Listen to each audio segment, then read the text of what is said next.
на лицето кое е пукало. Пукањето било во угостителски објект, а при тоа е повредено едно лице кое е пренесено во Штипската болница.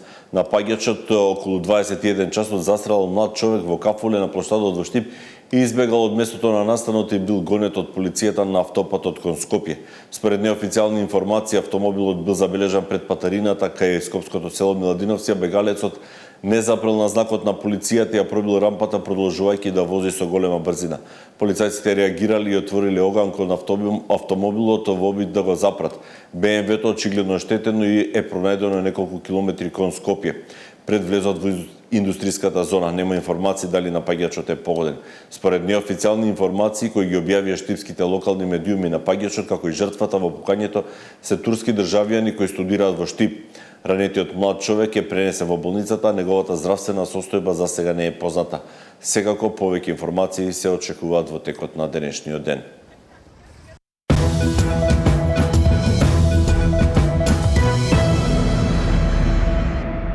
Денеска се одбележува 9 мај, денот на победата над фашизмот, како и денот на Европа. По тој повод ќе бидат одржани низа манифестации кај нас и во светот. На партизанските гробишта Бутел ќе бидат положени венци со свежо цвеќе од владина делегација во состав Владо Мисајловски, министер за одбрана, Изет Меджити, министер за животна средина и просторно планирање, Игор Филков, министер за правда, како и делегации од Канцеларијата на председателот на Република Македонија, од Собранието, армијата, Сојузот на борците на народно-ослободителната антифашистичка војна, дипломатскиот кор и други организации. Обраќање кима заменик председателот на владата за политички систем Лјупчо Димовски, министерот за европски прашања Орхан Муртезани и министерот за одбрана Владо Мисајловски. Во Европа пак се одбележува и денот на Европа. 9 мај има две чествувања, односно 2 годишнини завршувањето на Втората светска војна во Европа во 1945 година и промовирањето на планот на тогашниот француски министер за надворешни работи Роберт Шуман на истиот тој датум 1950 година за воспоставување единствен пазар за јагленот и челикот произведен во Западна Германија и Франција, која станува позната како Шуманова декларација. Секако парада по повод 80 години победата над фашистичка Германија ќе има и во Москва.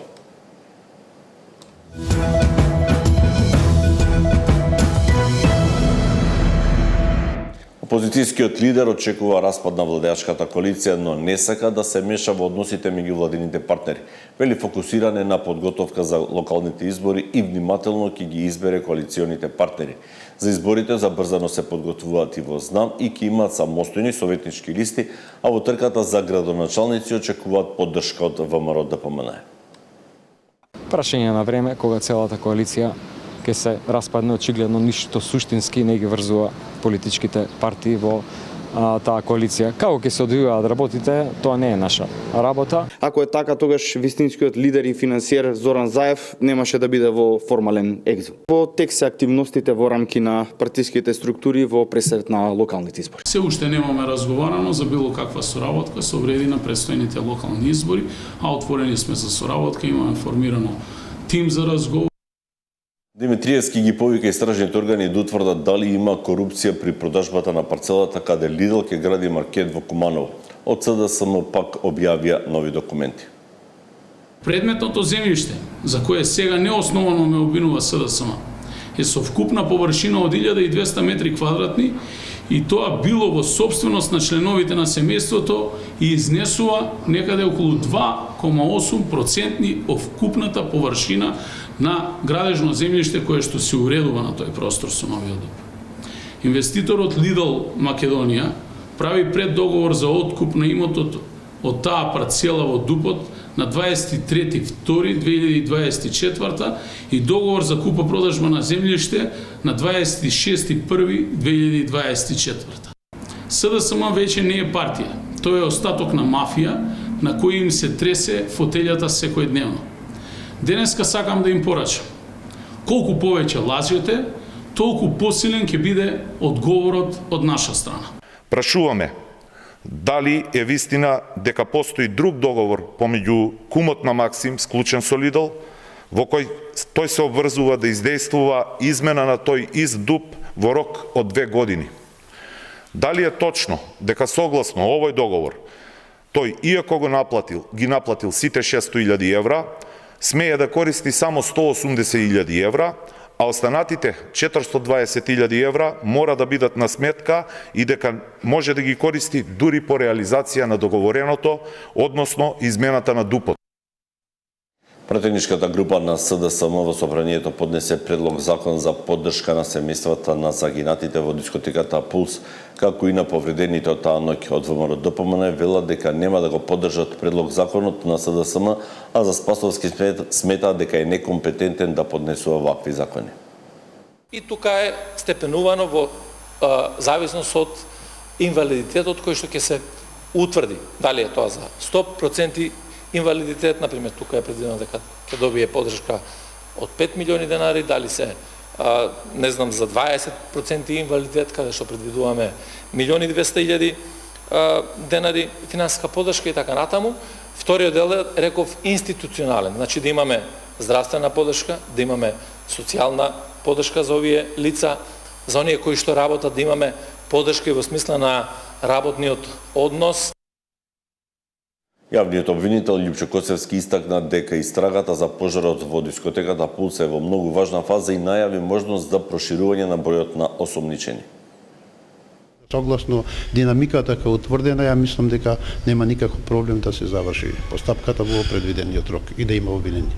Значи тоа е политичка одлука во моментов од почнување на истрагата, немам никакви притисоци или евентуално закани во однос на тој дел. Оние што беа примени во јавното обвинителство поставуваа прашања, на тие прашања им одговоривме, така да во тој дел сметам дека немаше проблем. Во однос на другиот дел, тие што не влегле, не знам зошто и не присуствуваа.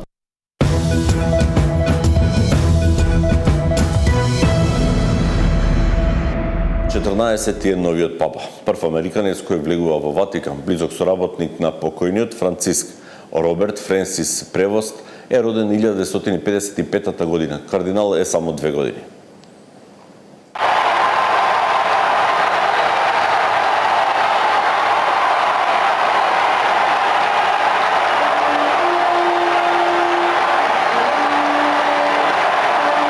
Неговата светост Лав 14 стана новиот папа. Заедно мораме да се обидеме да бидеме црква која гради мостови, да бидеме еден народ секогаш во мир. Помогнете ми заедно да градиме, да работиме на мостови на диалог. Ние сме Христови ученици, Христос нас не води.